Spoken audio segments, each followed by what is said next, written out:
Metallica, here they come, the kings of metal.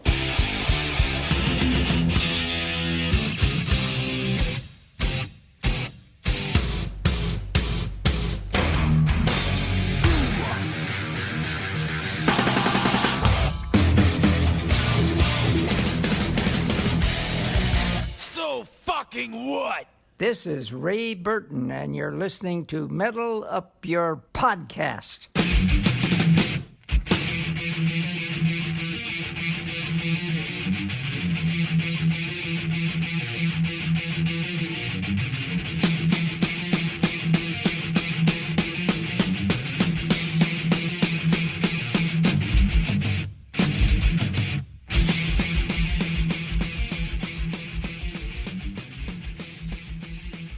Welcome to Metal Up Your Podcast. I'm Ethan Luck. And I'm Clint Wells. And this is episode 103, and this is the Injustice for All box set, part 3. We are doing a whole series this month. We're actually going to take a break next week. We'll tell you why a little later. We've got a guest on the show, but we're giving away the box set. We already gave one away for November. We're giving another one away this month. That's so we right. thought it'd be fun to dive in. The box set's super cool. Today we're going to be doing the Justice on Wheels documentary. We're going to burn that down together. And those of you at YouTube at home will be watching our lovely faces as we do that. Gorgeous faces. And we're going to listen to the Troubadour show. That's right. Which is before the record came out. As we were just discussing, they only played one song off Justice. Yeah, Harvester. And so, you ever played the Troubadour? Yeah, I have. It's a pretty fun little club. I've seen a lot of great shows there. Before I knew our friend John Davis, I saw Super Drag there. Wow. I saw the Cardigans there. Oh, I love the Cardigans. On the Long Over for Daylight tour. Oh, I love that record. Dude, that's not communication. Yeah, it's so good. Oh, that record is so good, man. If you're joining us for the first time, we're an all Metallica podcast, despite our clear love for the Cardigans. That's right. We get together every week, and Ethan and I travel a lot. We're professional musicians, and today has been insane. Let me just give you a quick rundown about what I've been doing. Let's hear it. I literally just got off a plane. Just met you here at my house. It's 9:30 p.m. on Sunday, or it's later than that. It's 10:18. Jesus Christ, how off can I be, honey? So off. Tuesday, woke up, got on a tiny little prop plane, flew to Scranton, Pennsylvania, where I then played a show. Spent the night there, woke up the next morning, got in a prop plane, flew to Harrisburg, Pennsylvania, where I played a radio show. Got back on the plane, flew to Albany, New York, where I played a show. Went to bed. The next day, we flew in the prop plane for 5 hours to Louisville. It's a 5-hour flight? It was 5 Does hours. it just go slower? Well, you can only fly at like 10,000 feet, and it goes like 200 miles an hour instead of 400 or 500 miles an hour, like a commercial plane. Yeah. Flew to Louisville, played a show, got in the plane after the show, flew to Nashville, and we slept in our own beds just for that night. That's good. We didn't get in until like 1 a.m. Right. Short-lived pleasure, though, because guess what we were doing the next morning? Back at the airport, getting on the prop plane to fly to St. Louis. Whee! Where we played, yes, you guessed it, a show. Another show. Spent the night in St. Louis. Then we got on a commercial flight and flew all the way out to Palm Springs, played a show, and then this morning we flew from Palm Springs here. We literally flew all day. Yeah. We left at 11 a.m. I got home at 9:30. Fun. So that's what's going on with me. I love those weeks on tour, man. When you told me how many flights you did and how many days, it just reminded me of a tour I was out with Kings where the routing was not great. Right. And there's festivals mixed in. I think it was like something like 18 flights in a month or something. Right. Like it was just, I hate flying, and that was just too much. It just really adds up, and that kind of travel exhausting. wears you out. You know, some people think like, oh, you're on a plane and you get to fly and go play a show. It's so cool, and it is so cool. But it is cool. It's exhausting. But I was telling some people, you know because you work in this industry. I was telling them, I'm like, look, it's not like the Black Album private jet. Right. It's exactly. not a jet. Yeah. It's a 2-propeller, tight, cold. By the way, New England this whole week that I was up there, just freezing fucking cold. Oh yeah, for sure. So like, just getting the plane's cold, getting from the venue to the airport, or the plane to the airport, getting our luggage, all the load-ins to the venues. Everything's cold. It was just freezing fucking cold. Yeah. And so anyway, I'm not trying to bitch about my life. It's been a good week, but I'm thoroughly exhausted. Yeah, you're exhausted. Yeah, and we're not starting this episode till late at night. So, and we're here at HQ2, this is rare. My family happened to be out of town visiting. Yeah. My wife and kid are visiting some family in Florida, so we're kind of rocking it late night at HQ2. I'll tell you what, guys. It's bachelor night on Metal Up Your Podcast. The family's out of town, and we can do stuff like this. Paul, damn it, wake up! See? without my kid. If your kid was sleeping. Without giving my kid a complex. Exactly. I go through all that to say it is very good to be here with you in my home talking about our favorite metal band, Metallica. Hell yeah. And we're going to get into all that shit. We got some of the housekeeping to do. We're on iTunes and Patreon. Listen, the bare minimum thing you can do if you like the show is you can go leave us a 5-star review on iTunes. It only takes a second. It's a real quick, easy way to show your support. You want to get involved on a deeper level, we have this thing called Patreon. You're going to hear the commercial about it. At the very minimum, we'd like to say thank you and give them a shout out on the show. We got 4 new patrons this week. You want to read them out? I would love to. We have Pete Kelly, Mike Dvorak. Or is that a misspelling, or is that... I don't think we should ever spend too much time trying to say their names. Just say it the one time. Okay. We're going to get it wrong. And Pete Kelly, Mike Dvorak, Phil Scott, and Glenn Maynard. See, you say it with such authority that way that even if that's not how you say it, he might start saying it that way himself. That's true. He's like, that's actually not I'm my Dvorak name. now. Dvorak, yeah. But killer band name, by the way. Good night, Dark Continent. Exactly. We are Dvorak. What's that band? Clavertac or some shit? I don't know. I want to tell a band sometimes, like, here's kind of like 101. Make your band easy to say. Yeah. Making it impossible to say is not going to help you. Right. I always get a little, like, annoyed with the bands that change letters to other letters. Yeah. And like then churches? Yeah, and then or Paris.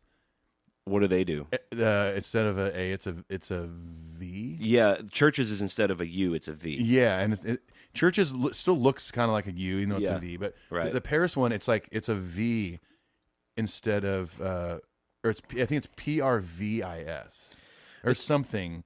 It's totally stupid, right? Right, and it's and then they get annoyed when people mispronounce their name. It's like, well, you spelled it like that. I don't like how Megadeth there's no A in death. Yeah, that's. I mean, at least phonetically, it still says death. True. True. But why take the A out? I don't know. Maybe the logo didn't look as cool. I don't know. It was a symmetry issue. I think it was.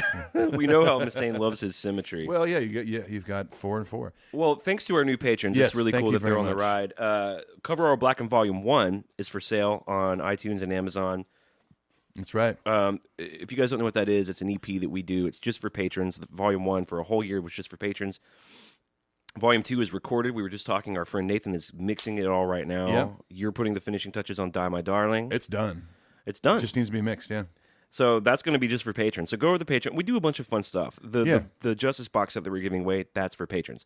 The Metal Tales from the Road series, where people come on and talk about the shows they're going to, that's patrons. Yeah, exactly. Because with the show, we need support to do the show, especially as we roll into year 3. Right. Yeah, we absolutely. We're not newbies anymore. No, we're veterans. We've been around the block now. Yeah. We're trues of our own podcast. And the fact is, like, for that to continue making sense for us, we need the support. If you can, we try to make it. We try to give you gifts for that. If you can't, we totally get it. Just go leave us the review, and we're all good to go. We're having a party January 23rd in Nashville. At the Cobra. At the Cobra, which is in East Nashville. It's really close to Bridgestone. It's maybe 15 minutes from Bridgestone Arena. Yeah. Where Metallica will be playing the next day. Now, a lot of OG Metal Up Your Podcast family are coming. There's going to be a lot of people there. And we've got people from the Metallica's crew coming. There are rumors that Jim Brewer's going to come. There are rumors that Ray Burton's going to come. We're going to be doing contests. We're going to be giving... my garage right now is filled with so much fun Metallica shit. Yeah. That fans have sent us or that we've bought. And we're going to be... I want to get rid of a lot of it. Yeah, we're going to get rid of that kind of stuff. We're going to have a merch table set up with our T-shirts and all sorts of stuff you can get. Now, people have been asking us, we're going to come, where should we stay? What's the Airbnb? I think we've said this several times. Let's do it again, though. Yeah, it's, just search in East Nashville and specifically Madison, Inglewood, Donaldson. Donaldson's a little further, but it will be cheaper. Yeah. Because of the distance. Look, dudes, Nashville is a small town. It really is. Yeah. And so even if you burb out a little bit for your Airbnb to save some dough, you're not going to be far from the venue. No. It's not like Atlanta where you're exactly. It's not a huge sprawl. Exactly. Yeah. Even if you stayed in Brentwood, Tennessee, you'd still only be about 20 minutes from the party and 15 minutes from the arena. But it's going to be fun, and all of you need to if you're coming to the party, you need to wear one of your various Metal Up Your Podcast T-shirts. Yeah. You know who else is going to be at the party? Who? Paul, wake up! Damn it! Paul. He's not here. I feel like he's asleep here, but he's not here. I feel like if we yelled that loud, if he was here, he would respond. So it's true. Our beautiful friend Paul Moak will be at the party. Yep. He's almost more of a cult figure than you or I at this point. Oh, absolutely. I want to meet Paul. I want to meet him constantly. He played keys for me the other night at my show, and I still didn't get a chance to really meet him. I would like to do that one day. Yeah, he's, you think maybe he'll talk to us at the party? God, I hope so. I sure hope he does. Well, it's going to be fun. It's January 23rd. Yep. A shitload of people are going to the show anyway, so they made another day out of it, and we're gonna have a fucking good time. There's no doubt about it. I played my show the other night, I did my album release show, and I played the Cobra in the bigger room, of course. And I was chatting with a couple of the bartenders there, and I was telling them about the party and stuff because not all of them know about it really. And I was like, just so you know, it's going to be pretty crazy. Did you use the buzz phrase "off the hook"? I said off the chain. Oh, off the chain. I said there'll be a lot of people raising the roof. As they do. Yes. Yeah. But no, I think it's, our 1-year anniversary party last January was awesome. And we had the front room pretty filled up. There's 2 rooms and then a venue in the back. So I have a feeling that, because this has kind of become like the official pre-party. Oh, it is. Like people on the forums are talking about it. Like, it's going to be a big deal for sure. Everyone's talking about it. Hey, before we get into the email world, can I make a quick little announcement? Please do. I've touched on this before, but this will be the last time because I'm playing this weekend. So this weekend I'm going to be, this will be the 15th and 16th. I'm going to be in Cincinnati, Ohio, playing a house show. And then I'm going to be in Louisville, Kentucky, playing at a venue called Astra. So if anyone listening wants to come to one of those, go to my website, ethanluck.com, and there's ticket links. You can come hang out. So cool. I'm going to be playing just like acoustic with my friend Hannah singing, just house show style. Nice. Cool. You all heard it, folks. That's right. All right, listen, we're on all the socials. I'm not even going to say them. You know what they are. Just go find it. So find us. We like to hear from the Metal Up Your Podcast family. We like to do a thing called the old email corner. You want to hitch a ride over there? Yeah, my thumb's out. Let's go.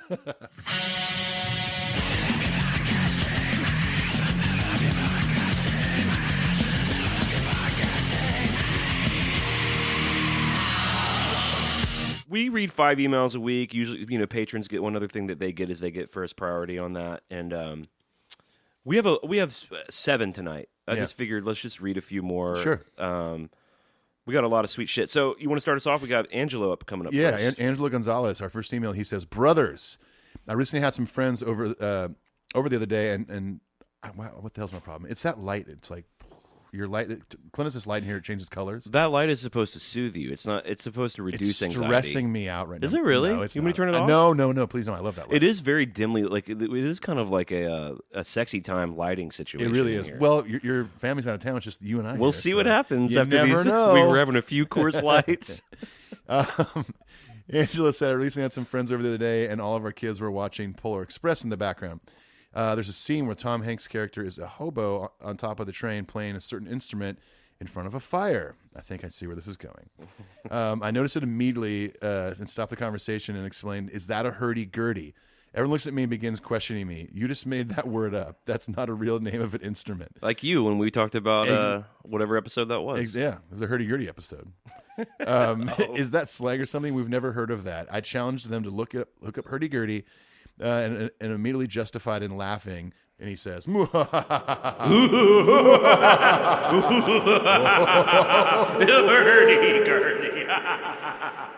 And his friends admitted defeat. I loved it. Thought y'all would appreciate the story. Thanks for your podcast, James and Lowman's Lyric for the Christmas fun.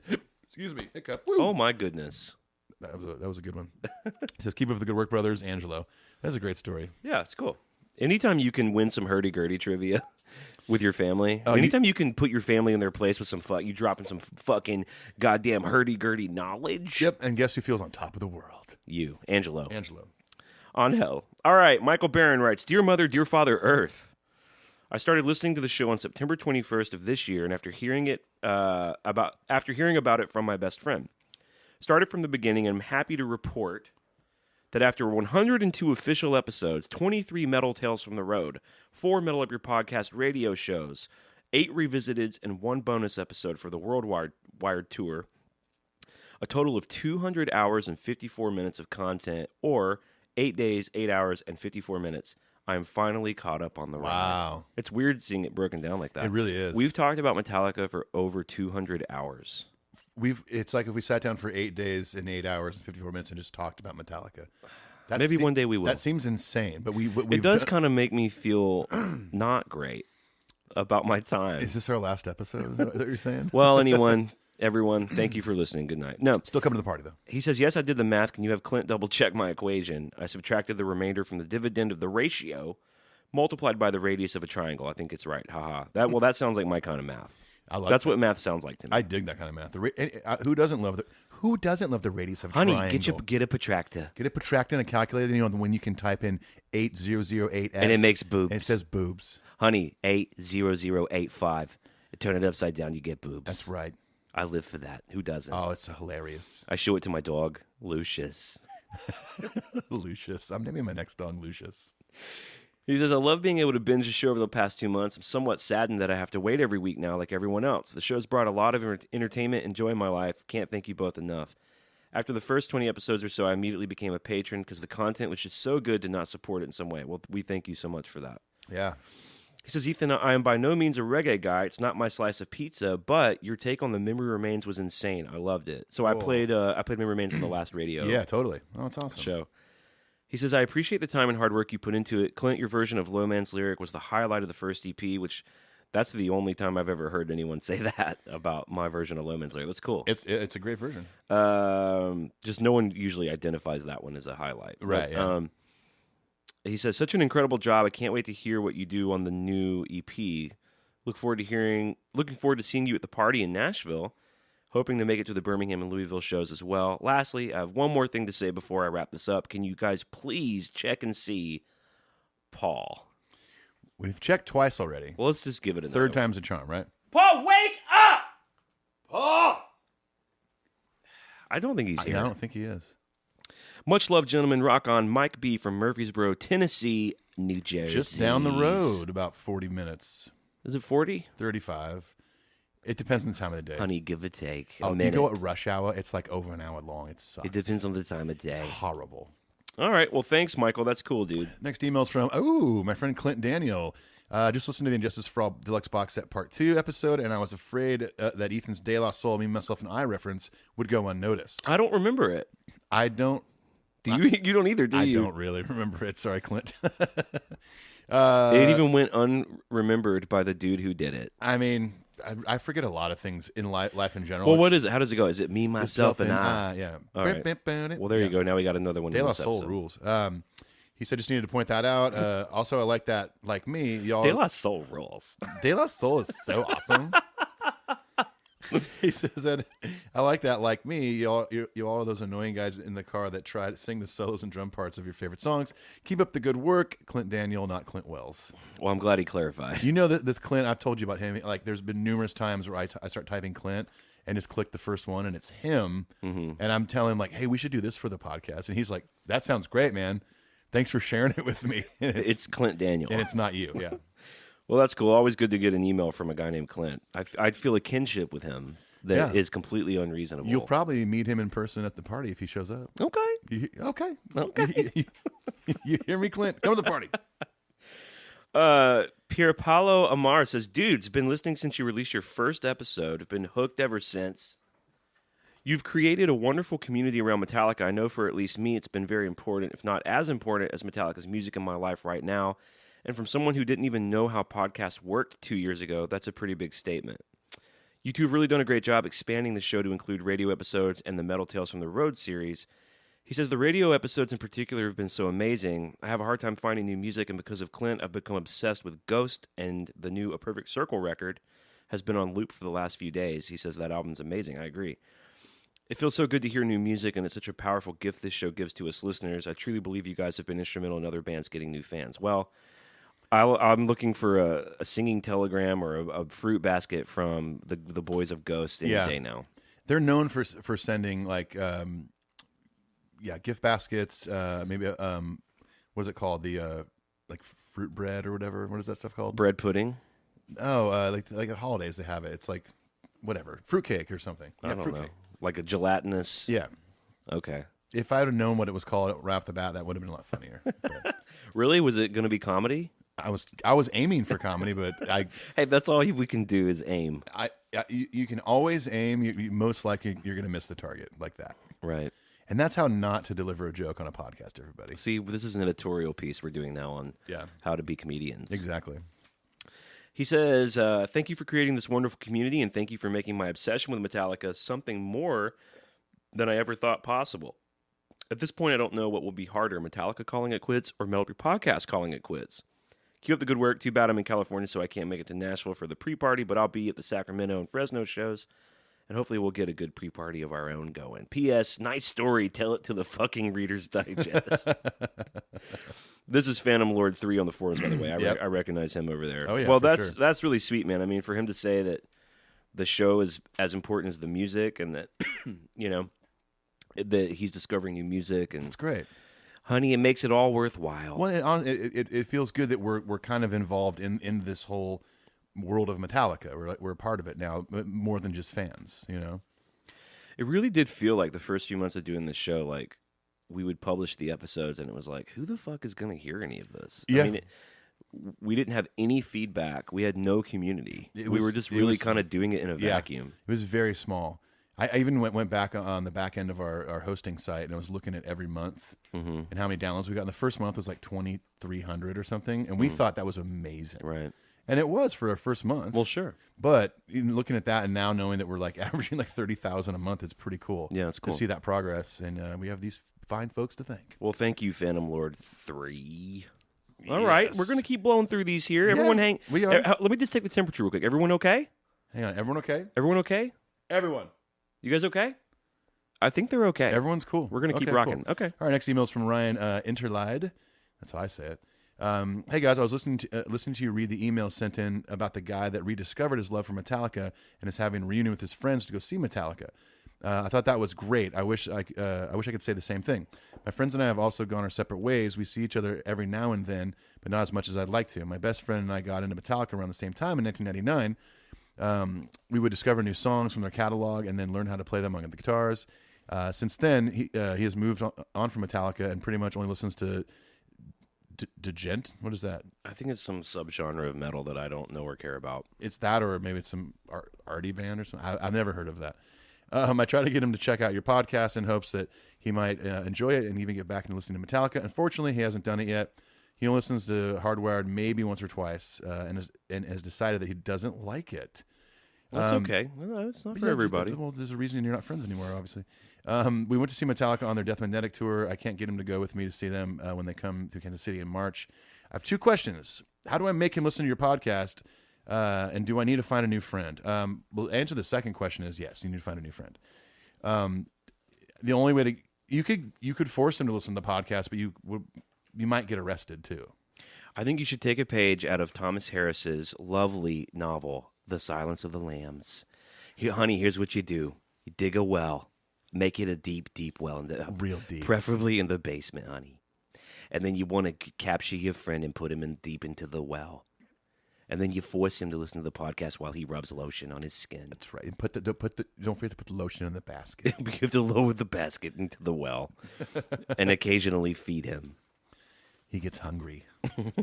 Well, because what you're doing is you want the skin moisturized because you have very serious plans in the not too distant future to wear his skin. Right, exactly. And you want to take care of that skin. Yeah, you have to. You have to moisturize. Well, thank you, Ryan. Thank you very much. All right, moving on here. We're having a good time in the email having corner. A great time. The email corner is so fun. Carl DeSawney says, "Hi, guys. So I finally caught up on all 102 episodes. Took me 2 months, but it was worth it. When I finished my last catch-up episode, it almost felt like a big accomplishment. I was proud of myself, but also sad that I didn't have any more new episodes. Well, now I guess I have more time to listen to Metallica. Smiley face emoji. I loved your last episode, The Justice with Commentary. During the episode, I finally decided that Justice is my favorite Metallica album and that the song One is my favorite Metallica song. I've got everything that's great. It's got everything that's great about Metallica in the one song." And then he says, "See what I did there." See, he's giving you a lesson in comedy also. I know. He's doing a great job. Little thing called puns. That was punny, by the way. Yeah, real punny. The slow parts are beautiful. He's like, of the song One, he says, "The slow parts are beautiful, the chorus is heavy, and the ending is super fast and thrashy. I can still remember the first time I heard the double kick. I was 14, first time I'd ever heard anything like that, and I couldn't believe what I was hearing. That and Fade to Black are the songs that really led me down the Metallica rabbit hole, in addition to The Memory Remains, which was the song that lured me in back in 97. See, getting those words wrong changed the whole meaning. Yeah, it did. Lured you back in 97 or lured you back in 97?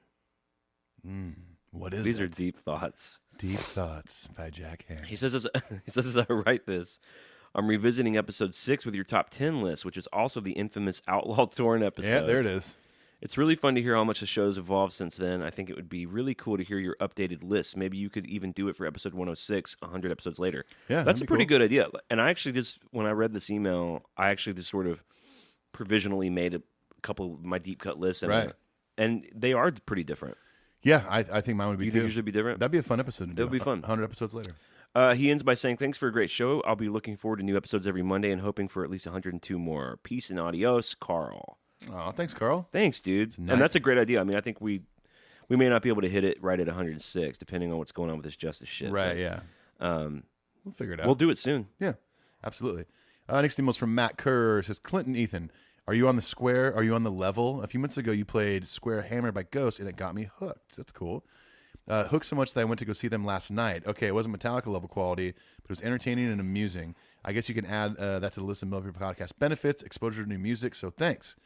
Ends by saying, on the downside, I spent the drive home listening to you guys talk about boy bands and played I Want to Be a Hulkamaniac, so I'm not sure what to think now. You could be thankful.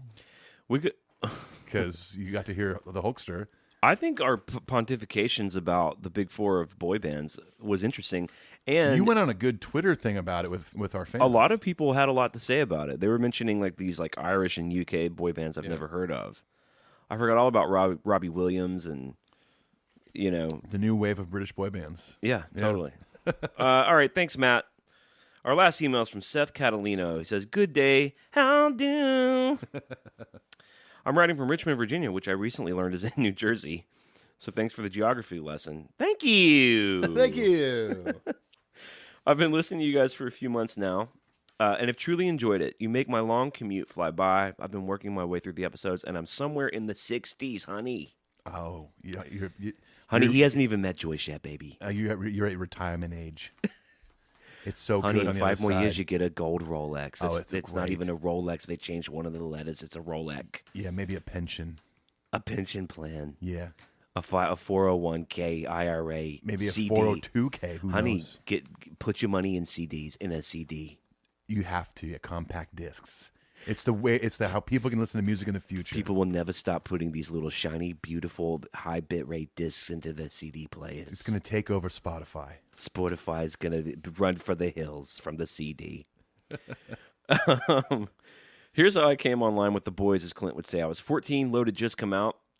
I'd been aware of them from the Black Album and singles from Load, but didn't really think much more than that there were some good songs, and I didn't know much about the band. I had a friend of mine who played guitar, and I was at his house, and I asked what he'd been working on, and he played me the middle section of Master of Puppets, starting from that point in the song. It was the most incredible thing I'd ever heard, and I asked him who it was, and he said Metallica. I was hooked. I went back and bought their back catalog. I celebrated their entire catalog. Oh, that's great. And I've been on the ride ever since. I lost touch in between Death Magnetic and Hardwired because of life, but when I picked up Hardwired when it came out, I was right back in, and you guys have only made that worse. Ha. Keep up the great work. Can't wait to keep listening to each show. Seth Catalino. P.S. On a couple of episodes, you've done the Metal Madness thing, and it got me thinking, so I made a bracket with all of their original songs plus 13 of their most played covers to equal 128. I'm attaching it to this email in case you ever lose your minds and would like to do an ultimate Metal Madness. Wow. So that would be fun. That'd be an entire It'd episode. be a whole episode. Yeah. So it'd be 128 tunes whittled down to, I guess, the premise would be, What's their best the song? best Metallica Yeah. song. Wow. So I appreciate Seth for going through the trouble to do that. I did save it, and we'll do that. Be fun. Yeah, it'd be fun. And that, ladies and gentlemen, it's that simple. metalupyourpodcastshow at gmail.com. You send us the email. We'll personally read it, respond to it, and we might even read it on the goddamn show. You never know. All right, let's get out of here. Peace.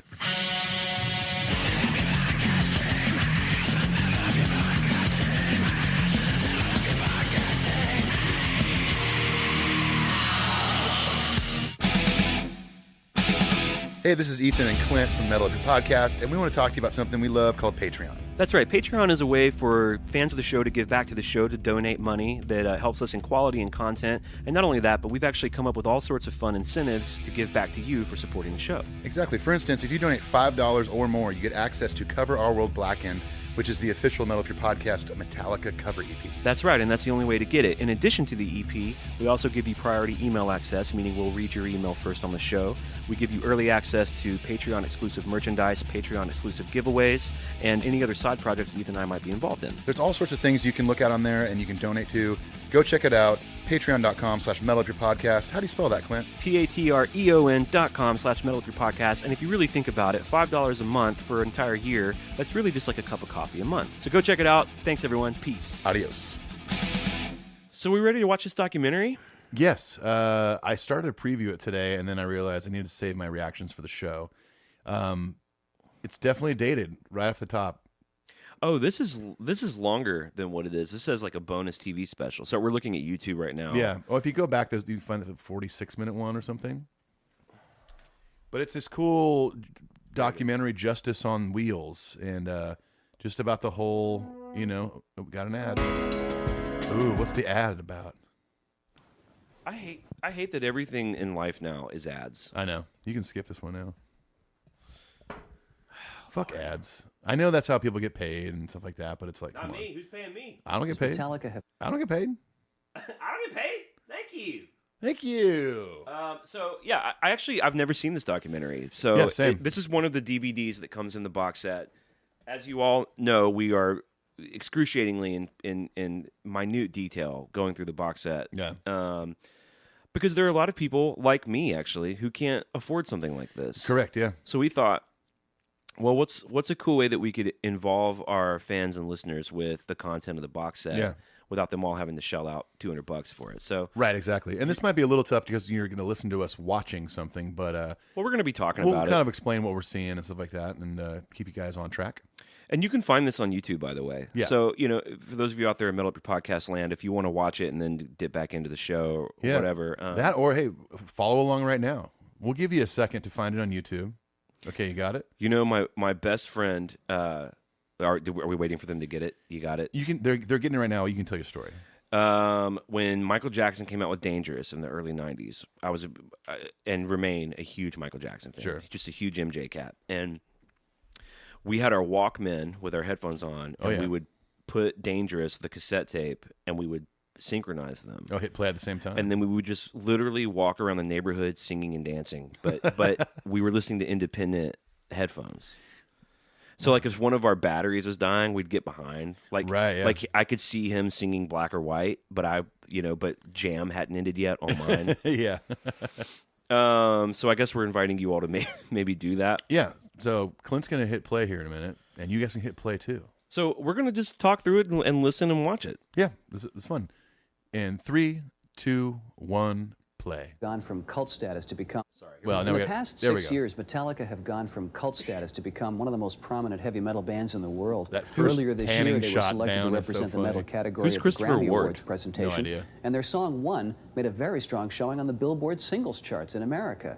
Also, they made a promotional video for One, ending their stance against doing that. Promotional video? Recently, we had a chance to go to Hamilton. We went to Cops Coliseum and spoke to band members Lars Ulrich and Kirk He's Hammett. pretty good We also talked enunciator. to the crew that make very. the Metallica show what it is. The sound, light, staging, and special effects guys. And most importantly, the fans who have supported Metallica since the outset.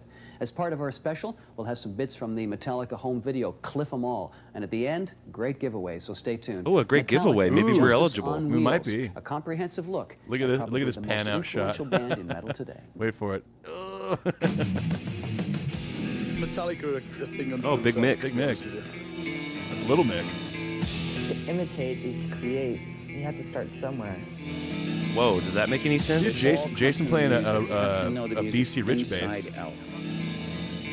To imitate is to create? About our natural sort of growth and development. Metallica will just hit home and hit it hard. They get to the point. Yeah, bro.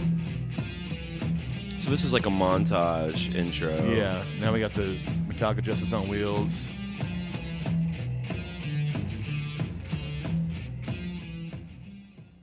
The road I was talking crew. to some of the crew before the show while they were setting up, and there's an amazing affection and respect for the band. Is it a family situation out there? Got Kirk We here. hang out together. I mean, we're all buddies. I mean, it's like, you know, if you travel around with all these people for a year and a half, I mean, it's hard not to become friends. We're pretty easy to get along with everyone in the band, and it's just we all hang out together as much as we can. I saw an amazing respect, too. I mean, these guys come from all different backgrounds, different ages, different, you know, interests, but they respect this band and what this group has got to say. Well, they're being Very paid to. impressive. Yes, they're making money. Well, like I said, you know, it's all a mutual sort of thing. We respect them because these guys are the best in what they do. It's pretty cool. Yeah. It's always nice seeing It's bands cool to- show love to the yeah, crew. big time. So they're showing Andy Battier, who's the guitar tech. Looks like James's tech. Yeah, Those old needle tuners. a lot of energy and that. They're pretty nice guys and The Irish. no complaints at all. What's like the hairiest situation you could run into during a show? With who? With Metallica? Yeah. I once had my arm pulled out of a socket. At, I think he might be show in Scottish. Houston a few years ago. Yeah. James used to jump into the crowd I and don't know. I used to jump in and get him out, and I got my arm pulled out of its socket. They're playing in the one night, so background. That was pretty hairy, I guess. Doo-doo-doo. Not too pleasant. But, He's playing like a Scottish yeah, hymn. that's pretty Yeah. bad. I mean, there could be worse things than that. But, You know, that's pretty bad. How many instruments are you working with at any given time? what, guitars? Yeah. He only takes 3 on the road. Like, Only 3 guitars. Isn't that crazy back Holy then? shit. Take like a dozen, maybe. Like Kirk. That's uses the a Eat few Fuck more, guitar. but I only have to look after 3, so it could be worse. On tour with Queensryche, that was their backdrop. They were opening. Yeah. Yeah, some nights he breaks. I think the record so far is 5 in a night. He wants to put 5. But, God, look at James's right last hand, few dude. nights So been fast and pretty good. We've had hard. a good run, so let's So fast, touch so wood and hard. I hope this keep saying documentary doesn't sound this shitty the whole time. All right, now we got Mick Hughes, sound engineer. Yeah, Big Mick.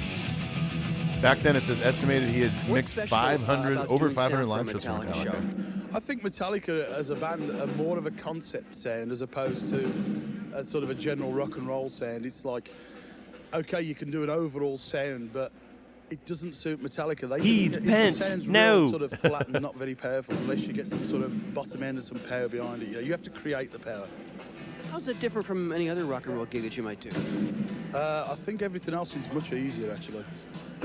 Metallica are a thing unto themselves, to be honest with you. Now, when one thinks of an arena show, you think about everything like being completely worked out, cue to cue, everything just being as tight as possible. Is there any room for improvisation and changing the show? Really? All the time. Metallica are full of that. I mean, if they played the set twice in a row, it would be amazing. You know, every night's a different thing. That's funny. Yeah. Really? To the way they play, to the way everybody feels, the way it's going to go over. You ever get caught by surprise? All the time. Give me an example. What happens? It's endless. I mean, when they change songs, they'll drop a song, or sometimes they might suddenly throw a song in that they haven't even told me about. It's like, oh, let's do Four Horsemen or Leper Messiah or something. It's like, just go for it. It's like, you know, what can I do? I've just got to make it louder. End of story, you know. It's interesting, though. It's interesting. It's, as I said, it's a different concept to any other band because they are like, they play all the time, you know, it's like a wall of sound. So you have to create this wall of sound and try to make it listenable, you know, to make it sort of It's come over as interesting. one thing. Yeah. I mean, nobody ever sort of shuts up to let somebody do a solo or anything. It's always like, that's it, we're playing. I'll sort it out as it goes along. How much are the fans a part of the show for you? Oh, 100%. They have to be. I mean, this is what I'm saying. It's like other people may come and see Metallica and think, what's that? You know, but the fans who are into Metallica, they understand what's trying to be captured with the energy involved. The band just ooze energy. It's like, and all I've got to do is try and capture that energy and put it over to the masses, you know? That's cool. What a cooking cool dude. All right, now we're talking to Tim Gallup, the lighting crew guy. He sets up and tears down Metallica's 270 Now, the lighting lights. setup is kind of unique here because towards the end of the show, it starts to break down and stuff. What's that mean? Is that something special for you as a setup? As it breaks down, there's like 4 of us on the lighting crew. We each have our certain gigs that we do. When the trusses come in, I have a certain amount of stagehands that I work with, and I just tell them what to do from each time. I'd be so worried about that falling on you. There's a lot of safety matters. With each individual light that's hung up there, we have a safety cable around it just in case. That's pretty much it. Everything gets a safety cable around the main truss. Man, the kind of dudes on tour that like climb up in those trusses. Where you thought, oh my God, what's going to happen? I would never want to do that. Unfortunately, haven't had any problems like that. Yeah, so it's been a pretty safe tour so far. John Broderick, lighting designer. He's done The Village People, Tom Waits. All right. Okay. You get together with the band before they start a tour, and they say, look, here are the ideas that we want you to represent visually, and then you work it out with them? No, generally what happens is they call me, I go and get the music, I listen to the music over and over and over till it's in my subconscious. That's and me. Then something comes out like this looks here. We were very lucky in that we found a guy named John Broderick who has been, is a veteran or has been around for quite some time, done Aerosmith, Deep Purple, Rainbow, Scorpions and so forth, but hasn't actually done any hard rock metal stuff for about the last 6 years because he was getting very fed up with the sort of way it was all just ending up being cliches and so forth. And he, we sat down and told him that this was our first time out in the arenas. We really wanted to put a visual together that was an interesting visual, that was a different visual, that was something that no bands had done before, but also was a visual that was subtle enough that it was not the selling point. He's going to say visual. It didn't come across like we were just trying to sell a stage show instead of just Metallica out there playing music. They wanted something different. They didn't want the Iron Maiden look, the heavy metal look. Is this Phil Towell's brother? Want, he looks like the Phil Judas Towell. Priest look at all. They wanted it to He's be zoning different. it, They dude. didn't want lots he's of zoning it themes. hard, for They sure. wanted it to come from the meaning of the album because if you read the lyrics, as any fan has, who has memorized the It's lyrics, funny to you picture know that what this band dude is immersing about, is himself that in they're about Metallica. I know that's his job. anti-war, He looks like a anti-serious, principal at a middle school. anti-injustice, and For things sure like that. does.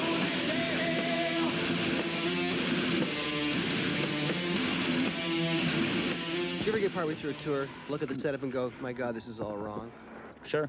And then what? You change it. Yeah? You What's it go- like? How do you do that?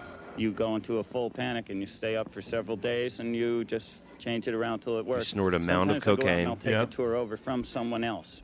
They might have to leave and go do another tour, or the band wasn't happy with them, and then you do the same thing. You change it around to make it what you need, but it all comes from the music. You have to know the music inside out, better than the band knows their own music.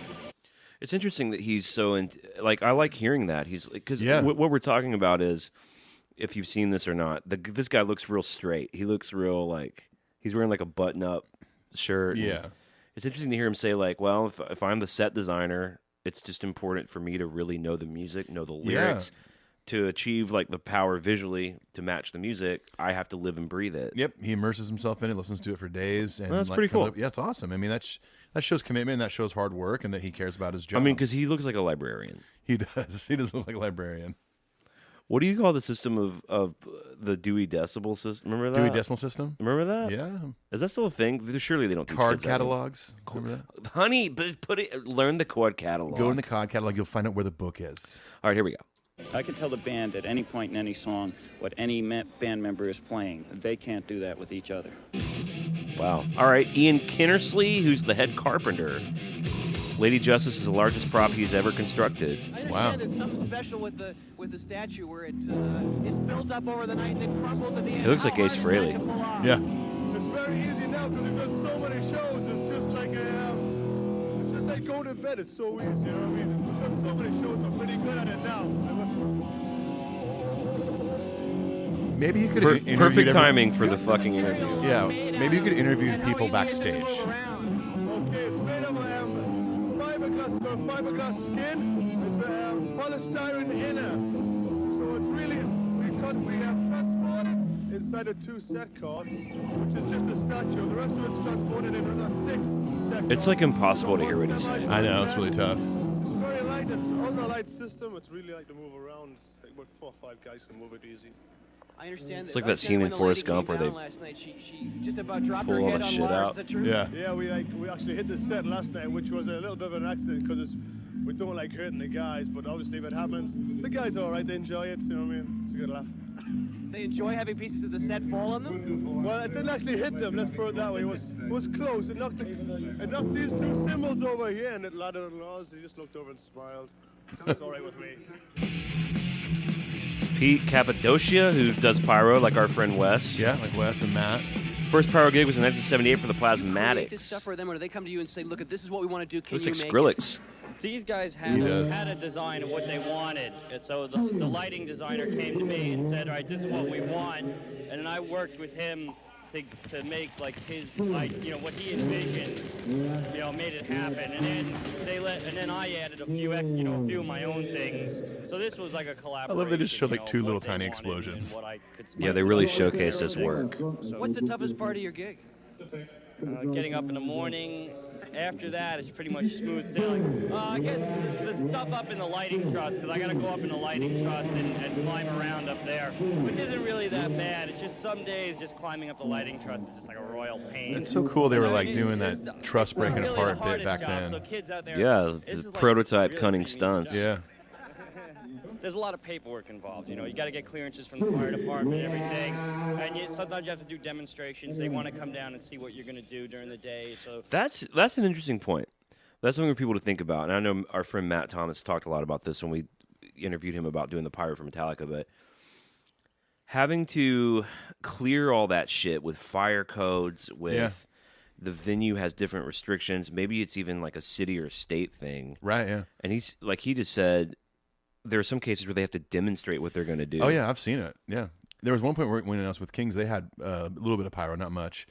And Wes would have, the fire marshal would show up, and he'd explain to him everything they had, show him everything. And then Wes, if I remember right, told me something like, it just depends on like if the fire marshal's cool or not. Usually once they see everything, they're like, okay, you're cool. But if a fire marshal like is kind of a dick, they're like, I want to see you or blast all this stuff off.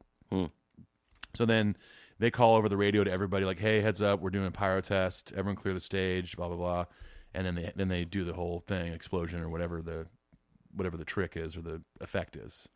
And then at that point, the fire marshal like signs off. Well, I mean, maybe you can answer this for me, but what I immediately think of is like, are they prepared at that point in the day to?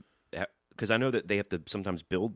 Yeah, they're usually prepared by that time because they know a fire marshal has to come and prove it. Okay. And a lot of stuff that's like up in lighting trusses goes up early in the day. Right. Like shortly after the trusses have been built and hung from the ceiling.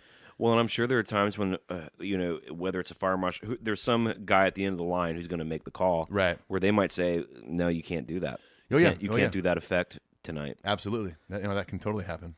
Which sucks. I mean, if you got a big moment in a show and you can't use that effect. Yeah. Be a bummer, and they have to come up with like a plan B. But, the fire marshal's job is to make sure everyone's safe, and I guess we depend on people who do those jobs. That's right. We don't fucking blow up in an arena. Exactly.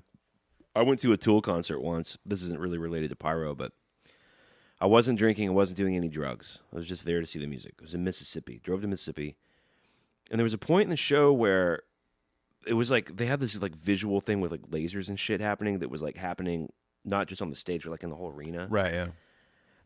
I, of sound mind, almost had a panic attack because I thought that it was reasonably true that the arena was a spaceship and had launched into outer space, and that I was in outer space with a perfect circle with 30,000 fucking Tool fans. Or Tool. Yeah. Sounds like a kind of fun trip. That's not getting approved by the fire. They're like, hey, here's the deal. We want to turn the arena into a spaceship. Yeah, it's going to go to space and fly into space. Right. A third into the set. Fire marshal's like, can you demo it for me first? Not loving that. But let's see it. All right, back to the doc. Say like, what's the biggest thing that you have, and you got to set off like your biggest device and stuff. I would say there's probably about 60 or 70 individual little things. All right, now we're talking to Jake Berry, the production manager. That's a big job. Yeah. Crew mom for 8 AC/DC tours. Do you handpick a lot of the guys that work on this tour? A lot of them I try to keep with me, like truck drivers. All the truck drivers out with me all come from AC/DC straight to here. And like Pyro came from AC/DC with me, and Dougie, one of the carpenters, came with me. The rest of the guys were in Europe with Metallica touring, so they came with them because I didn't do the European portion of the Metallica tour. So they were already there. But when I can get some of the guys I like in, I do, because especially with the truck drivers and people like that, because you need people to get from the last gig to the next gig. Oh, what a novel idea. Isn't that crazy? Wow. If they don't get there, we don't start. That's some insider shit right there. You need them to get from gig to gig. That's crazy. Them, you can't do nothing. So I like to get the ones I know would do. go the extra yard for you. Jake, what's the area of the whole tour setup that could potentially have the worst snags for you? In which snags do you mean? Like, well, technically. Well, part of my job is to advance the shows well in advance with the local promoters, in this case, Canada CPI, and with their rep. All right, let's talk about what advancing is. So when he says I have to advance the shows, right? Their booking agents book the tour. We're going to play Ohio at this arena, then we're going to play Kansas City in this arena. Yep. They deal with that part. A production manager is the guy that once he gets the itinerary, and this is way before the tour, right? Yeah. He calls the promoter or venue people and advances the show, meaning he sends them the rider, he tells them what we're going to need, what their requirements are to do the show. And a production manager, too, it's not just like backstage stuff. It's like, it's stage stuff. He's letting, I don't know if they were traveling with a stage on this tour. Another thing a lot of people advance is an actual stage. It has to be these specs, this height, all that kind of stuff. You're advancing hospitality, loaders, green rooms, every local hands. Yeah, everything that goes on in a big show like this, there's one dude that's kind of like advancing all this and making sure it happens. That's probably the biggest job in the crew. Yeah. Is production manager and tour manager. Yeah, depending on what tour manager duties are, but yeah, I'd say production manager. And when we say local hands, what we mean is hands. We just mean like people helping you. A local hand would be like local crew. Yep. So they got a lot of people to travel with, and you also get local crew that they kind of do the.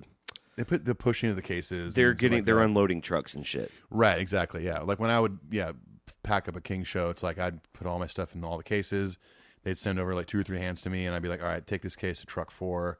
Then there's someone down there, guiding them to, and they'll be in the truck stacking stuff. All sorts of stuff. We're kind of providing a rock and roll glossary. We are. For example, and I know you'll know this. What do you call an empty case? A dead case. Dead case, yeah. Where do we put our deads? Back on the truck, usually. Yeah. What other kind of lingo do we have? Wheels to the sky. The wheels in the sky keep on turning? Yeah, they do. If someone says, "Hey, put that case on top of that case," wheels to the sky. Oh yeah. You want to put it upside down, yeah. Or wheels to the front, wheels to the back. What do you? Or my friend likes to say, "Wheels of Jesus." Oh boy, hey, Jesus is everywhere. Supposedly, he doesn't just live in the sky. Supposedly, that's right. What do you call it when everyone is accounted for and you're ready to leave? Bus call. No, we're a bus. We're a bus. We're a bus. And sometimes people might even say that when you're not a bus, when you're still eating the chili cheese dog at the Pilot, right? And someone says we're a bus, and you watch the bus leave without you. Yeah, which I've seen that happen. I've been the victim of that a few times. Yeah, and, when I was playing Reliant K, we left our bass player John at the Canadian border one time for like 2 hours. 2 hours. It was something like Before that. Before anyone knew. Hour. Well, all of a sudden, like someone got a phone call from his wife and was like, he got off with his passport. He was the first one in line, went to the bathroom to make a doo-doo. Didn't bring his phone or anything. Okay, TMI. Didn't bring his phone or anything, but like out of habit, got out of his bunk and shut his curtain. Right. And I do that. He walked out and we were gone. And because we're like, are we a bus? I looked, usually if you're in the bunk area and your curtain's shut, it's like, oh, he's in there. But I've had tour managers reach in and grab my leg just to make sure I'm in there. Yeah, for sure. Yeah, we didn't do that. And then all of a sudden we had to turn around and go back and pick him up. And I think the Canadian police, they were cool with him, but they like took him to the U.S. side and like dropped him off at like McDonald's or something. Jesus. Welcome home. I have done tours before where like you have a tour laminate. When you exit the bus, you put your laminate in the passenger seat. Yeah, I do it all the time. So that way the driver, if there are laminates in that seat, we're not a bus. Exactly, yeah. People do that or like your driver's license or something. It's a good trick. It's responsible. Yeah. All right. Dipping back in here. Let's do it. And to make sure that they have enough power in the building, whether we can hang the full system in the roof, and the stage size is big enough, and of course the labor force and the food. If you it's everything we just said properly, then you really shouldn't have any snags. Of course there always are. If it was all smooth, they wouldn't need me, would they?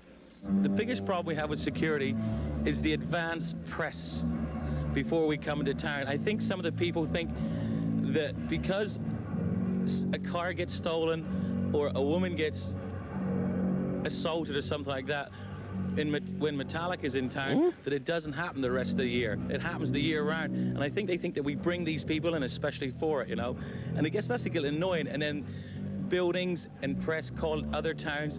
And so when you get into a city, you have a bad rap before you've even got a chance to prove yourself. That's the biggest headache. And see, he's being a little coy there too, because I remember this may be in the Back to the Front book, but James talks about after they did Puppets and like Ozzy, he said when they were coming back around on the arena tour, he said we had a lot of dads and husbands and boyfriends looking for us. I think that was also in A Year and a Half in the Life of Metallica. Okay, maybe, yeah. I'm pretty sure, yeah. Well, I mean, they were all probably single dudes back then, just living that rock and roll life. Well, no, they were definitely hooking up, doing whatever. But this guy's being a good production man. He's being kind of coy about it. Yes, exactly. Things might not have been their fault, right? They get a bad rep.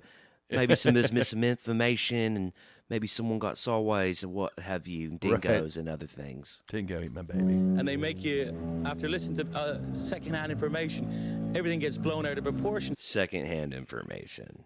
Quote, hand quotes. Where these herpes come from? Weird. So when you're coming to do security, they want to put more guys than really necessary, which then costs more for the band and things like that, because on bad reports. So the news would be the worst aspect of security. My friend Bob Schneider, the tour manager. Oh, wow. Started out as Lars' drum roadie for 5 years. 5 years before the Justice I don't do everything all the time, but it's just kind of keeping an eye on everything. And it's mostly band related. I mean, Jake deals with most of the production stuff in the show, but it's mostly making sure the band's happy, making sure the band get up on time, get to places on time, do interviews like this and other ones, phoners, various things. Just, it's all band related with me and overall. It's a video from That's a Metro, isn't it? Metro, yeah, where Kirk puts his guitar out and the fucking fans take it. Look at this. Is it Metro or Shuba's? Oh, it is Metro. I think it's the Metro in Chicago. You're right. This is when they were on tour with Raven. You guys have all seen this, right? Like at home. Yeah. Like if you haven't, you got to see it. It's them playing the Metro in Chicago on the Kill 'Em All tour. Watch this other dude walk out and how little his shorts are. It's hilarious. The other thing that I generally deal with is Look, the security. Yeah. I come in each day. Little Daisy Dukes. Deal with the local security, have security meeting with them, make sure that they know that the guys that are in the barricade between the band and the audience know how to deal with the kids that sometimes come over the barricade, because sometimes, unlike this show, we'll do a general admission show where it's just open seating on the floor, more like open standing, and the kids will just shove up against the barricade and sometimes try to get onto the stage. It's weird that this show they're talking about is seated. Sort of a rowdy crowd, you might say. True. What do you do when they get all pressed in so tight there that obviously people in the right up front are going to have trouble breathing? Well, we have a special addition to our barricade, which is starting to be done on most of them now, which is a step up. So it allows the security guards to stand on a platform that's inside the barricade and pull the kids out. So most of them like it. I mean, we'll always go back and forth across the barricade and see if any of the kids want to get out. But Metallica fans are pretty diehard, and most of them will just choose to stay there. I mean, unless sometimes people pass out and they get crushed and They're so diehard, they're willing to. They'll die. Most of them will die. Oh yeah. During our tour. Excuse me. Let's see who's calling, shall we? Production, 2 names for the guest list. This is another part of my job, is the guest list, or we call it the pest list. Okay, go ahead. The pest That's list. kind of funny. That's really funny. Martin Moxey, M-O-X-Y, M-O-X-E-Y. Who's guest? Okay. What do you do when this one's over? What do you do when you get home? What do I do when I get home? I don't get off my couch.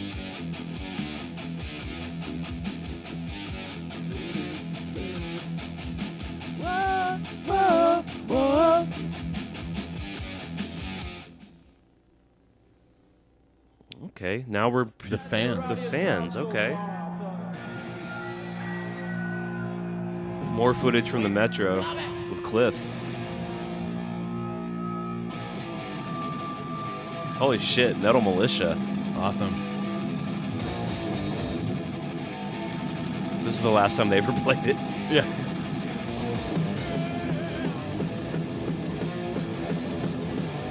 James rocking that bullet belt. What is it about Metallica makes them special? They're great, man. They're great. What is it? They know they're damn about anything. They're true to themselves. They're true. They don't care. They write what they want to say, and it's right against everything else. They created the wave that everyone else is riding. It's like that documentary, Heavy Metal Parking Lot. They were the first. They were original, man. It's like when you die and how you live on even though you die. It's like that song, Harvester of Sorrow. What is he? Is that the song he No, mentions? he's talking about River I May Roam. Oh, yeah. Wherever I may roam. You know, like how when you die, you live on and you keep going. What's that dude doing right now? He's in radio now. Yeah, for sure. Day on the Green.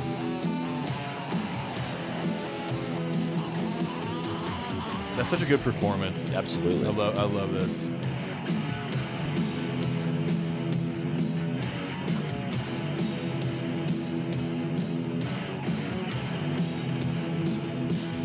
I love Cliff's like kind of halftime headbang. Like James is going full. Metallica Cliff's are just talking like about every madness other and one. war and stuff like that. Does that have special meaning for you? Nah, They're not they promoting talk about everything that's going on today, man. They try and make sense. They're trying to talk to the people at the heads of society, trying to tell them what's going on. You know, because like everybody nowadays are getting all of this glam crap and everything else. Metallica will just hit home and hit it hard.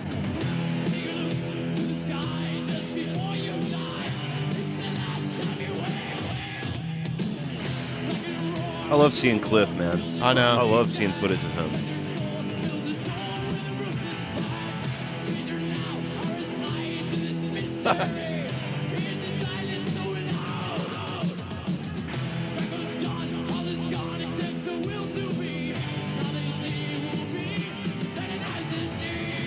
So if they're talking about real serious issues, how are they going to reach the people who don't know what's happening? So he's wearing a Testament hat. I know. They can't reach the people that aren't listening. The only people that are going to listen to Metallica are the people that are like rockers, true fans, and everything else, right?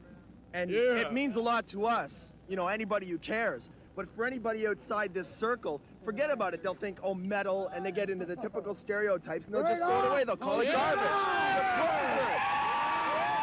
We got like a future president right there. Yeah, I think so. He's getting everyone excited. He's articulate. He's got a whole cabinet surrounding him right there.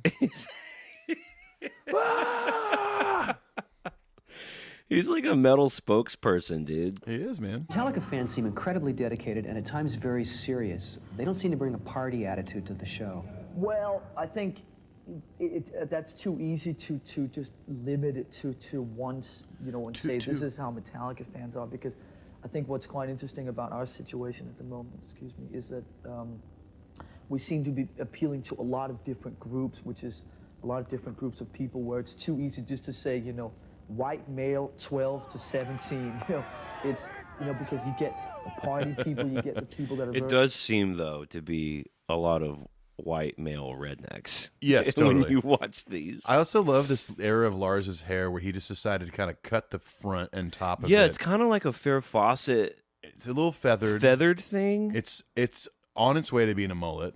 It's definitely in the mullet ballpark. It's in the family. It's in the mullet family. It's a cousin of the mullet. lyrics, which are probably some of the more serious people. You get the people that are very into just the energies that are being created. You get some of the people that are into some of the musicianship and some of the maybe more musical, intricate things that we do. You get some punks. You get some of the more sort of yuppie kind of Village Voice, Rolling Stone kind of people, you know, who don't really generally like metal, but really like Metallica because they feel that Metallica has something slightly different to offer than one of the other metal bands. So, you know, it's just so many different kinds of people that just to sort of limit it and say your fans seem very serious. I think there's a little more to it than that. Man, I just gotta say, I love Lars Ulrich. I know, and the rap he gets, I think, is so bogus. It is, because even in 1980, this aired in '89, April 8th of '89. It was like a TV broadcast, I guess. He's got an interesting perspective. Yeah. He seems a step ahead of stuff a lot. He's a Right. smart dude. He's a man. very smart dude. He wasn't some fucking dumbass rock star. He knows what's going on with every part of the band.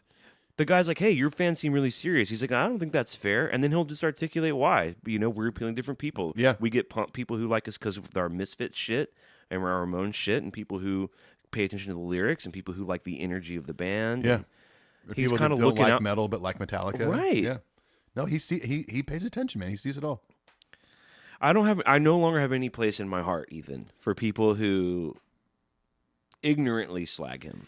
Anytime I mean, I still see stuff like that. If someone else on Facebook posts about Metallica and someone does a little like Lars jab, and I'm just like, it's like someone that is still like telling the same old joke. It's like, okay, look, you're not being funny.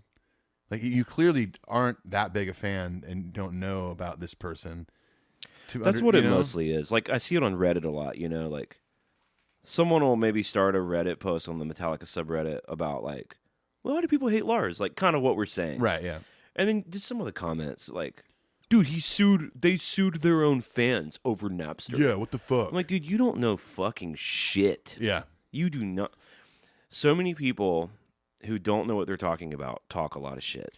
Yes, absolutely. It's a really frustrating. It's very frustrating part of being alive. Anyway, just wanted to give some love to Mr. Lars Ulrich. Yep.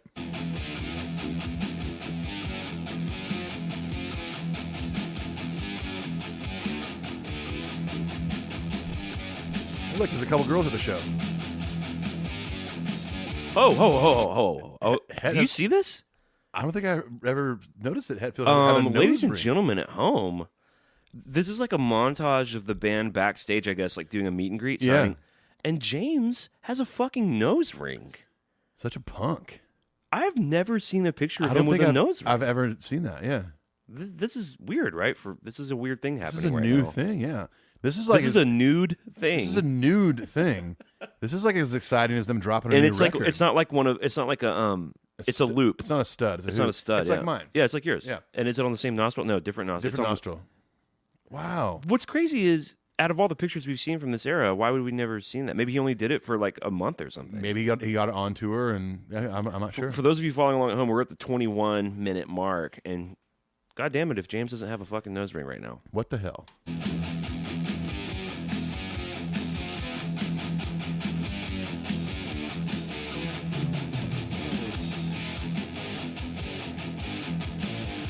So much hair in those rooms. Metallica are known for keeping in touch with their fans. You actually go out and meet and greet them. What do you learn in those situations? You actually go out and meet and greet them. I can go out there at any given night and start talking to the fans, and one of them will say a comment that's just like, what? What did you say? It's like, it'll make me think, and I like that. I like, it's just an objective viewpoint to what we're doing, and a lot of the times on this side of the stage, you won't get it like backstage, but a lot of the times it takes something like a fan to notice something that no one else would notice in the entire entourage, and I find that really surprising. But I mean, and when it comes to like talking with the fans and stuff, I was once a fan, and when I was going to concerts and such, I would go to every single gig hoping that I'd meet my idol, guy, that impressed me the most. And it never happened, but it didn't matter because I really enjoyed the band. And now that I'm in that position, I feel that these kids, they've come to see the band.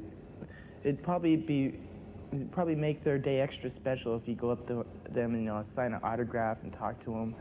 I'm not gonna ever space myself from. He's like Mr. Rogers being or something. Public. I mean, I'm not gonna become a hermit because of the popularity of the band. I think that can lead to some serious psychological problems. Another question: you got the album Kill 'Em All? Yeah. Why did James like to keep his mic so low? He loved it back then. He like hunches over it. Well, it's like that punk rock thing. We like you legs spread out, crouch down, like the Ramones did it. You watch old Ramones. Is that what it is? Is it that punk? I feel like aesthetic. It probably this is where James got it from. It was like the Ramones or something. It just looks funny when he's just talking to the mic. All right, well, you know the song. Sing along with us. It's entitled "Seek and Destroy."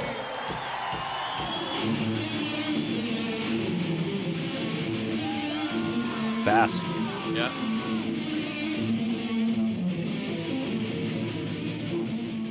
I think we're very, very honest about our natural sort of growth and development and so forth, and I don't think we try and sort of hide it. You know what I mean? I think some people, if they hit upon a formula that's quite successful, oh, well, we sold 1 million records this way, let's just keep doing it this way, even though their spirits or something might be taking them elsewhere, or their thoughts or whatever. So we just always, we do a record every 2 years. We always make sure that what comes out and what is written and what's put together is always what feels completely right and natural for us at that time. So we don't really suppress any of the sort of growth or the maturing or anything that's been in the last couple of years. And I think that the kids who've been following us respect and know that, whether they necessarily maybe agree with the growth of the maturing, that they know that it's honest, and that's something that they can really rely on, that what you see with Metallica is always very honest. They're not ulterior motives or secret formulas designed to, attract more people or do things,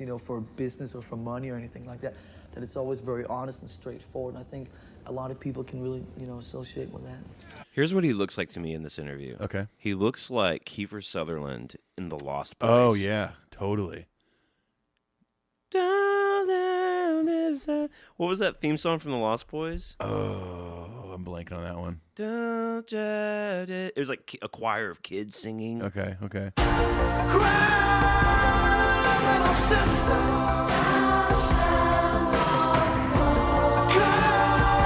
Come to your brother.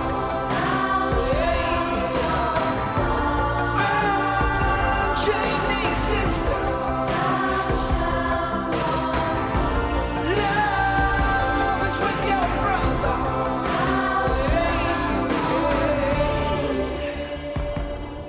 I gotta rewatch. I love that movie.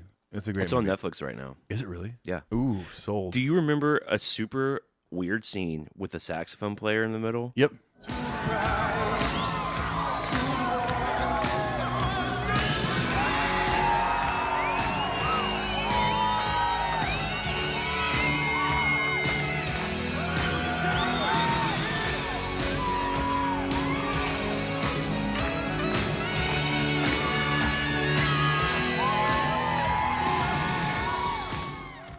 It's like a ripped Fabio-looking, shirtless, sweaty, oiled up, greasy saxophone player. Yeah, it's amazing. It's very 80s. Yeah, pretty good.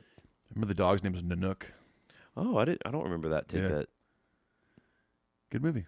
Yeah, good movie. Corey Feldman, the Coreys. Corey Feldman and Corey Haim. Yeah. Little different. Little yellow different. Newbern. Here, take 2 of these.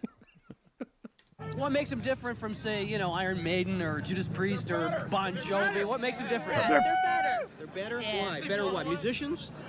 Better looking. Hey, she came to party. Ring-a-ding-ding.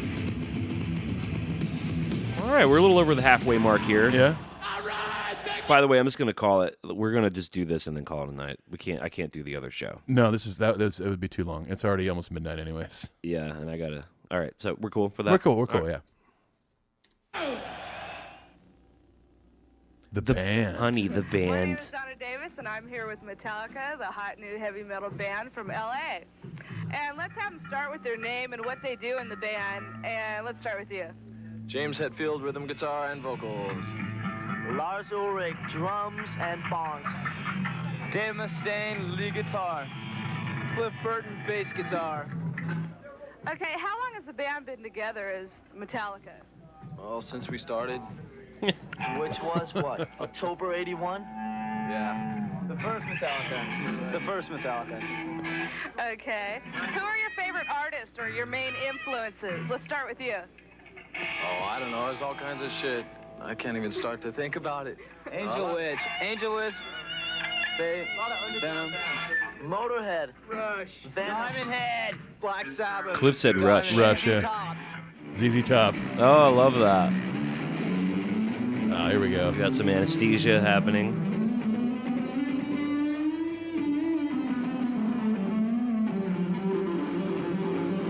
It's like a little Cliff montage. It's cool. Yeah, a little thing scrolling said he was, the bus accident in 86.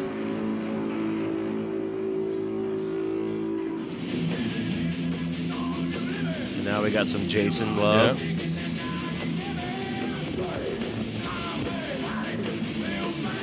We haven't seen any Jason so far. There's a little bit at the beginning, but...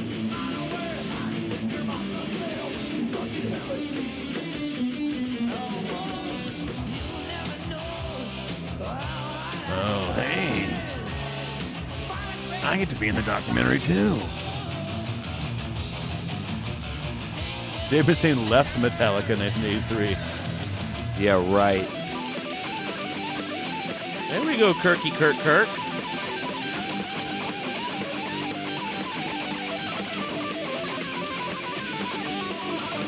Sounds like Kirk.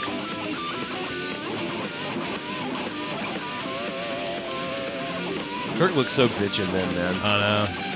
I love that black V. Now, your style as a player, obviously you're known for the Talking to speed with Kirk which here. you play. Yeah. What are the other hallmarks of your guitar style? Well, just a generally, I mean, overall, there's just a general aggression to the music and the way we approach, the instruments. We play with a lot of distortion, a lot of low end, and just a lot of low end. A certain feel, an aggressive feel that finds itself throughout all the. We just made a record with no bass on it. But we have a lot of low end. Song that we have that's like pretty all the way through. I mean, there's some nice little passages, nice acoustic passages, but sooner or later it gets real heavy and ugly. Are you influenced by blues players? Well, me myself, I've listened to quite a few blues guitar players in that. Jimmy Page, Eric Clapton, Jimi Hendrix, the electric blues players of the late 60s and 70s. I mean, that's my connection with the blues. I never got that deep into it like, Robert Johnson or Willie Dixon or anything like that. Only because when I first started playing guitar, it was easier for me to listen to the electric blues players, and I haven't taken the time out nowadays to listen to that sort of thing. But I'm familiar with, blues licks and blues phrasing, and play slide guitar. I'm working on slide guitar. Wait, we wouldn't hear slide guitar until Ain't My Bitch. Yeah. On a future record, maybe? I was toying around with the idea of playing some slide guitar tonight in a certain song, but depends on during the one solo. How much guts I have to do it. Yeah, or maybe during You his mentioned, his this solo. is where we're starting, that you're a major Zeppelin fan. I'm curious to know, when you look back at the guys who are kind of the fathers of metal music, what do you think about what they're doing today? Like, do you listen to Robert Plant's music and Jimmy Page's stuff today? Not too much. No, it's the style is a bit far removed from what they were doing together. I think together they're something really special. But nowadays, it's too, like I said, it's too far removed. So I really don't listen to it intensively. I mean, I have Outrider and I have Now and Zen. I Now and Zen, but it doesn't strike me as being super special. I have Now and Zen. Now and Zen's a great record.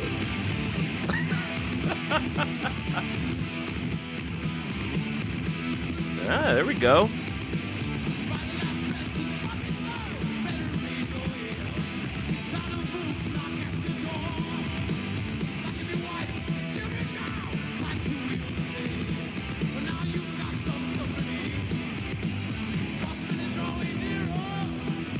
Let's tease the rail. Come to take your life. Yeah.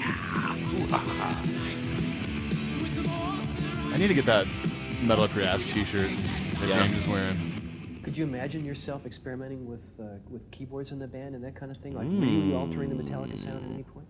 I don't think, I mean, if we ever decide to do something like that, I don't think we'd alter it too much. It would be just very slight. I can't see us overnight using emulators and synthesizers and triggering and sampled sounds throughout our entire album.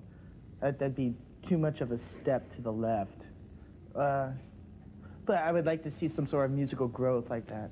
I listened to a band called The Ministry. The Ministry. Industrial band. Yeah. Really angry sounding.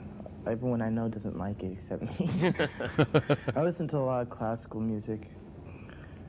I'm trying to learn how to play classical guitar, but it's really difficult. And it's taking me a long time, but I'm sticking to it. I listen to a lot of the stuff that I used to listen to when I was younger. I still listen to it, like UFO, Jimi Hendrix. He's a huge UFO Zeppelin. cat. Oh, yeah, big and UFO then fan. I listen to a lot of dark music, like horror movie soundtracks. Misfits. I love. Oh, he listens to horror movie soundtracks. Wow. Bands like the Misfits. Oh, there we go. There it is. Sam Hain, stuff like that. Danzig. They fucking love Glenn Danzig. Oh, yeah.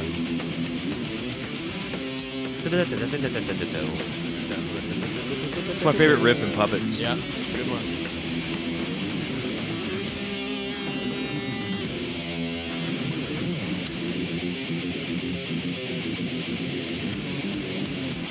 Ever since I was, about 9 or 10 years old in Denmark and first started becoming very interested in music and so forth. He looks for some reason, tired. Drums. I used to. This might be start out like in with the these middle cardboard boxes of a and 2-year tour. These things that you would mix paint with, and just sit and play on these things and never try to play anything specifically structured or anything. But I always used to sit and pretend that I was Ian Pace from Deep Purple, and I always got a big kick out of that. And I think up through the rest of the 70s, every time that most people would stand in front of the mirror and play air guitar, I always found myself, swinging wildly in the air, playing or pretending I was some sort of drummer. So when finally I started getting around to really becoming so interested in it that it was time to do something, I just, went the drum way and, just became very quickly interested in sort of, I didn't want to sit for 5 years and get lessons and learn all that.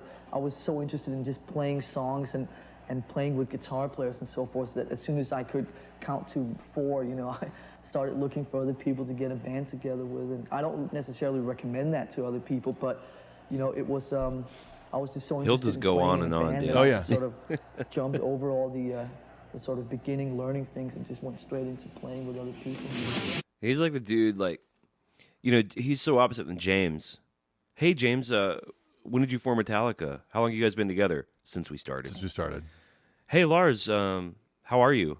Well, when I was a boy in Denmark and I was, I was 10 and 11 and I was playing on paintbrush. And it's just like he'll just go, dude. He's a talker, man. But I mean, that's that's part of the charm. That's also why he's kind of the face of the band when things like Napster happened, and it's part of the leather charm. It is. It's part of the leopard glove.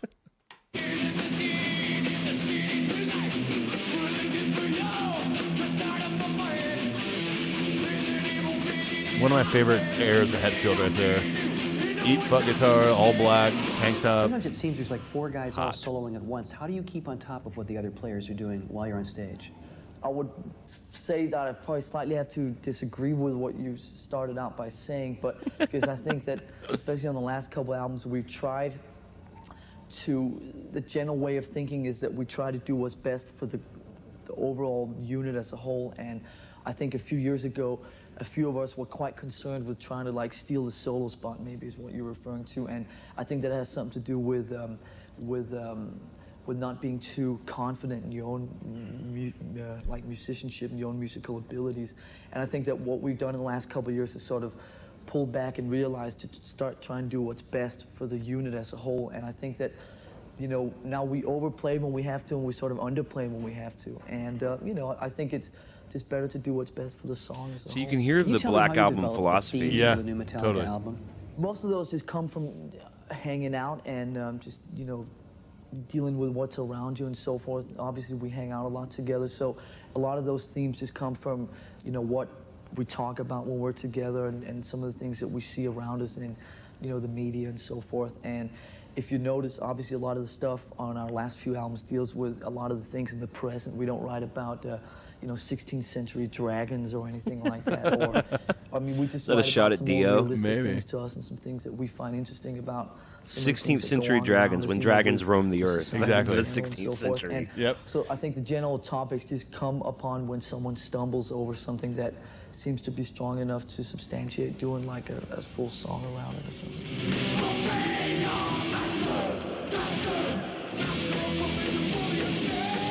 They're not really playing any Justice shit. For this being like a Justice promo thing. I mean, they're doing a mild timeline thing here, but... Yeah.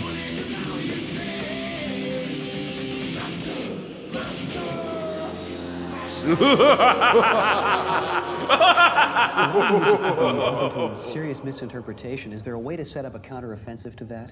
Well, I think the best way of doing that is really not thinking about it. I think that once you start thinking about what the outcome is of what you're creating, then I think you're in trouble, or at least I think we're in trouble if obviously if that's how other bands want to do it. I'm not going to say anything about it, but we feel that generally when we create, we sort of have to sort of shut out, everything that goes on around us and really not worry about the consequences or anything like that. Because if you sit Metallica down way. and Yeah, start that's thinking, right. well, this parents group is going to say this, or these people are going to say this, or maybe this song is only going to appeal to this group of people, or maybe these people over here will be offended, then it's like you're just sort of running around in circles. Do you know what I mean? So the best thing for us to do is just when we create, to shut out basically everything around us and stop thinking about the consequences and just do what comes out naturally. I love that. It seems to me, Lars, that rap and metal share that problem of being very popular and yet not getting any radio exposure. Is this the true alternative music of today?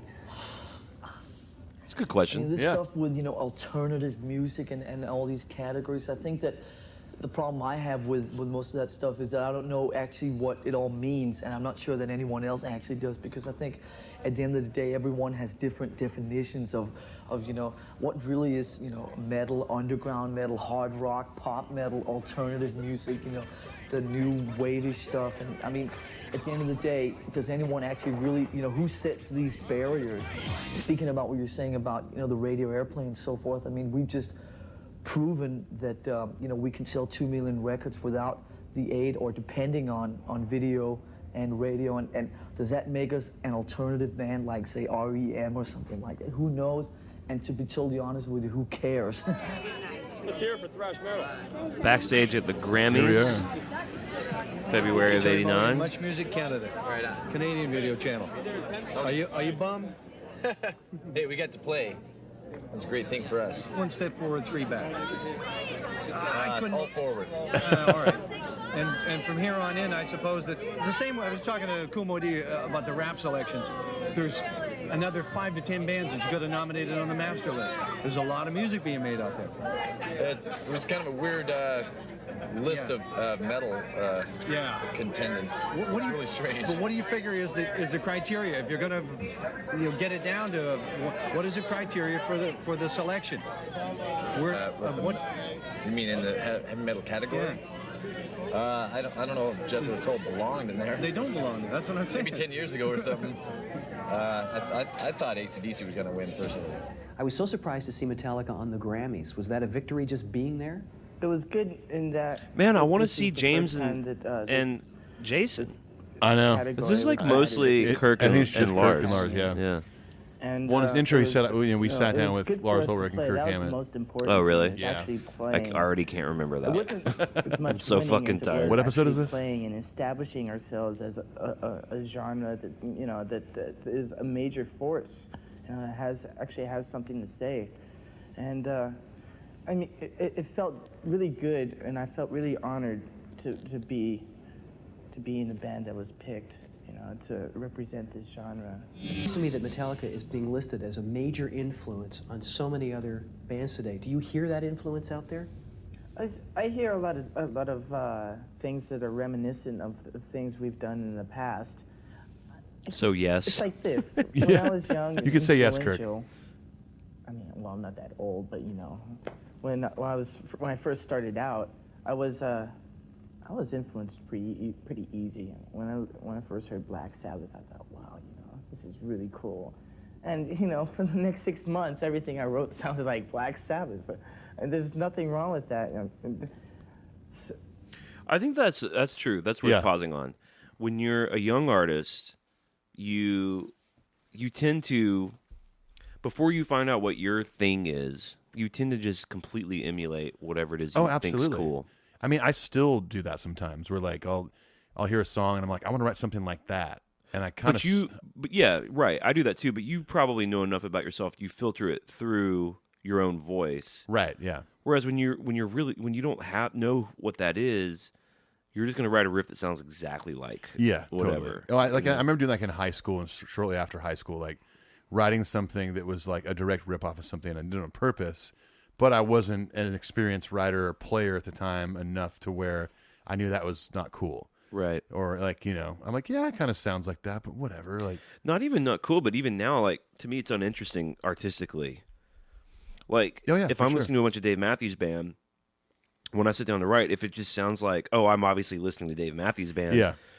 It's not even that it's uncool. It's just that doesn't interest me. I'm not trying to do that. Right, of course. So I would move on, whereas when I was a kid, it was like I didn't have any vocabulary for that. Sure, yeah. You didn't know how to I wanted it to sound exactly like Dave Yes, Matthews exactly.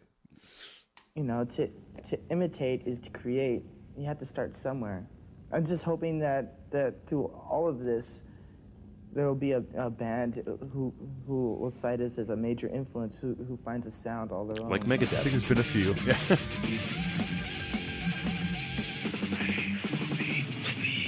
Father. Your mother? Your Father Earth? Father Earth? I guess we're going to talk about the one video. The theme of the song One is particularly bleak. How did that one come about?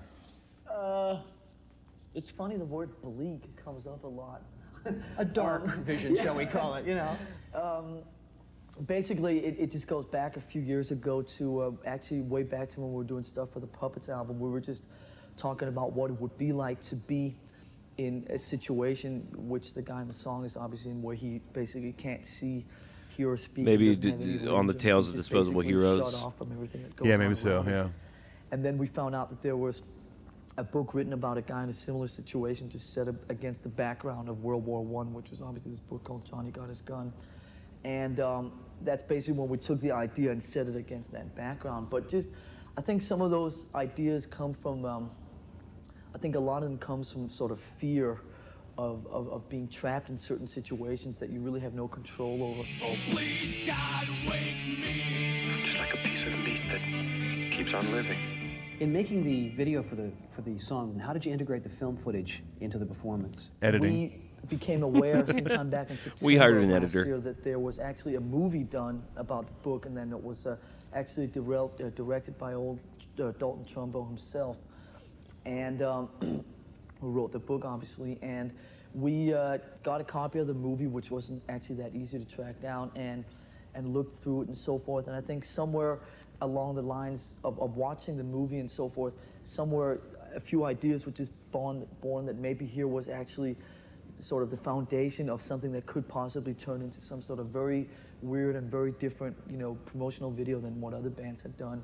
And we got the rights to the movie, and we basically just started talking about, okay, we'll show the band, playing very, very subtly, and just the way we do when we rehearse, play to each other, not anything big and enormous with big lights and anything like that, just very subtle and very sort of just easy, sort of straightforward stuff. And just basically to try and tell the story of what goes on in this book and this movie without also, which was very difficult to, without just making the song sort of like a musical background for the story. So it was, trying to balance it out was kind of difficult. He's like, I'm so We knew tired of somewhere this along the answer. lines there that we had an idea that was definitely very original and also quite different from what other people have been doing. And we threw ourselves out into it, knowing all the time the agreement we had with Elektra Records, which was that if this did not work, see ya, straight in the garbage can at their expense.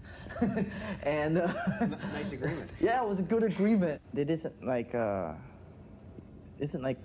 lot of these commercial videos where it's just image after image after image after image, and you can just like stare at it at a daze. This one demands a lot of attention when you look at it, and it's, like I said, it's pretty different, and so I'm really proud of it.